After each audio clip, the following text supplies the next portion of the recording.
Human Nature and the Family of Blood is a real masterpiece.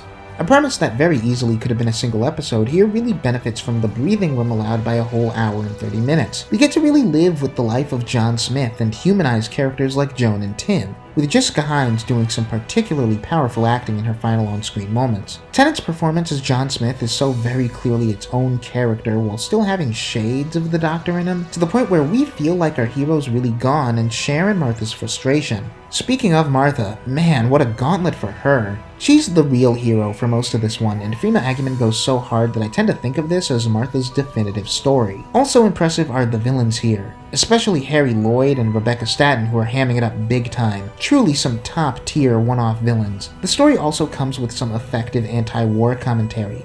There's a grit to it that the show doesn't have that often.